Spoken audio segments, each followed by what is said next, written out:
What's up, mob? Hey, how are we doing? This video is one of my more controversial videos. A lot of people don't like when I talk about Ricky, so this video is probably not for you.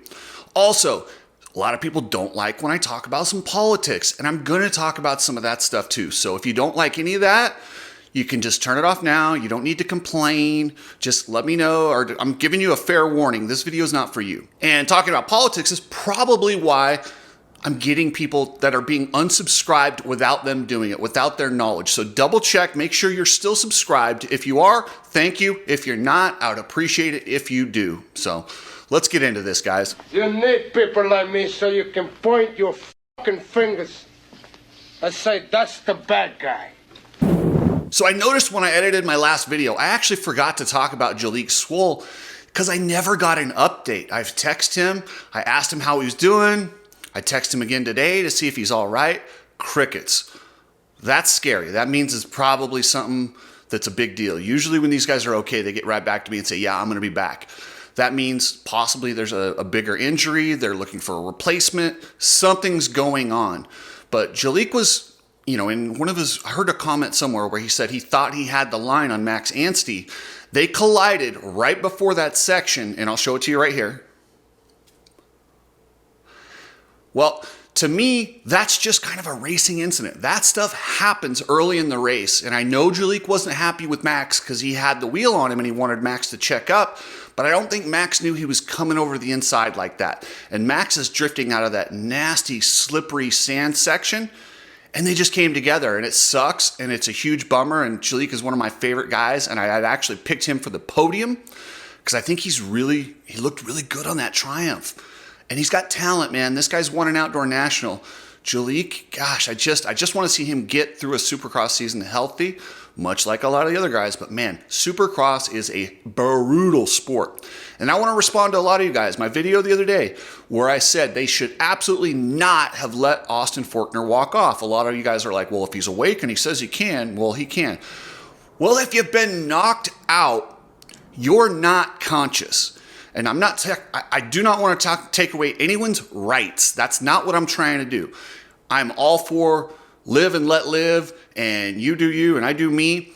But when somebody is knocked silly, they hit their head, you don't know where you are, you don't know what's going on, you're very apt to make a bad decision. To put somebody on the backboard after they've had a head injury, the NFL does this, it's almost mandatory now. It's just for safety reasons. And no, the government doesn't need to step in, but I do think the racing organization should just step in and tell these guys, hey, if you're KO'd, we're taking you out on a backboard until we can get you properly evaluated. And just put that out there and say that's just the way it is. Now, if you don't want that, and if you want to get knocked out and walk off, well, we're trying. And that would be, but if you put that in there first, that this is the procedure and we do this, and somebody gets knocked out and refuses to get on the board, okay, well, let's cross that bridge when we get there, because that person that forces it that hard and walks off probably is okay. And at that point, we'll discuss the situation. But right now, it should just be policy. When you take a hit, especially, everybody saw Forkner land on the plywood, which looks like cement there, but they lay it down over the football field. So it's plywood, but it feels like, it might as well be concrete. And that also brings a lot of people, we're talking about, hey, we need some cushioning, some extra dirt. I'm all for that. Dirt is expensive. They have a hard time putting it all over the place. If you can't put dirt out there, they have wrestling mats. Just throw down some wrestling mats. They're 1 or 2 inches. And that would keep guys, that actually give them a little bit more traction. And guess what? If they accelerate off track, that wrestling mat, you're going to rip it. So you're going to deserve that penalty you got. You're going to be able to tell really easy. So that's a pretty easy fix. And I don't think it's that expensive. You roll it up, throw it on the forklift, pack it up to the next round, and you just throw down wrestling mats all around exposed surfaces. No problem. I think it's a pretty easy and simple fix. And one other safety feature, I love that they have the nets on the outside of the berms to protect people from flying into the crowd.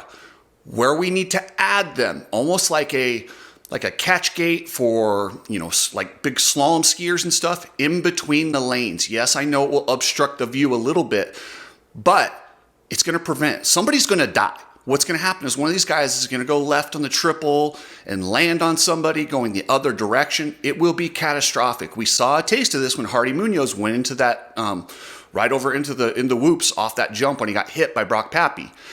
Those are racing incidents. But if there's a net there that catches him from going over there, I think it's going to change things. It's going to suck when a guy hits a net, but if it prevents like a catastrophic injury or death, I'm all for it. Let's do it before it happens. Let's not wait for someone to die to implement this. Hey guys, I'm traveling to Daytona, so I'm reading my Coach Rob recipe book to make sure I know how to eat healthy on the road. So check out CoachRobStore.com.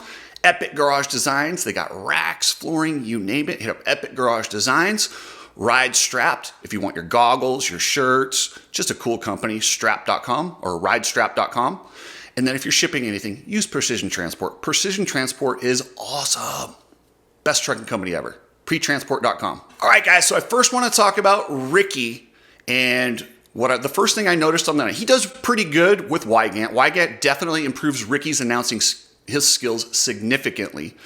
But he's still so afraid to make anyone mad. The fact that he refused to say that Jet ran it in on Jason Anderson, and he adamantly disagreed with Jason Thomas. Jason is just looking for a reason to be aggressive. And this is one of those questions where you just don't know. Is Jet One showing his youth again, getting aggressive here in the heat race? Well, I don't think that was intentional. I think if there's one, which I kind of give him some credit. Like, I don't want to be too much of a hater.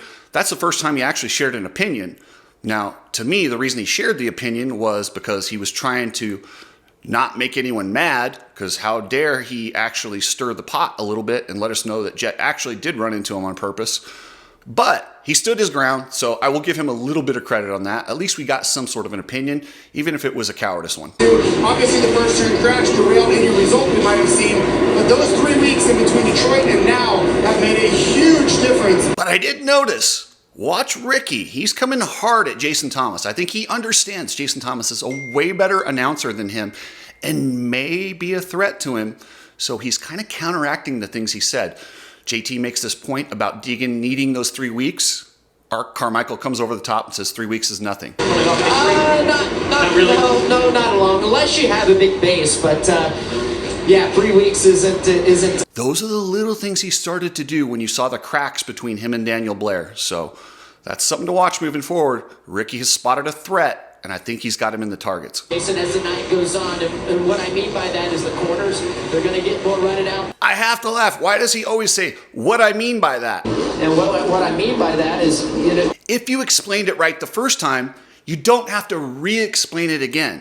You saw that coming. Oh, yeah, you can see it coming from a mile. Oh, these make me laugh. I saw it coming from a mile away.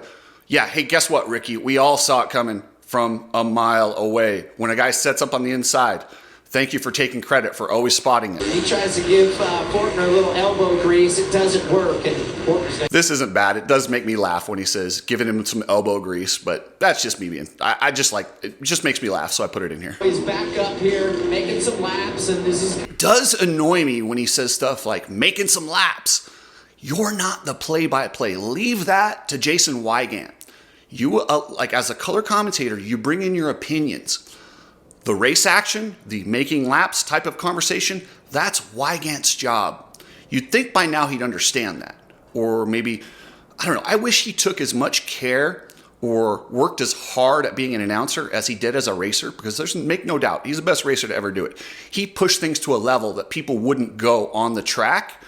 But man, as an announcer, this dude mails it in. As well, and I expect later on as this race wears on, later on tonight for the main events, I should say, that you're going to see guys. I have to laugh every time he gets in. Sometimes he did this. He did this last week at Glendale when he said point, point, point. He said it like 4 times in a row. He did it again with later on, later on. Yeah, so it's funny. I do laugh when he does that. Don't have to do any warm-ups like these guys normally or possibly do between the heat races. And Ricky, when you make a statement, just stay on it. We all know they do warm-ups. But then he has to clarify, like, oh my gosh, what if I got it wrong? Or how they possibly do. He's so insecure, he has to try and cover himself to the point where he looks like a moron.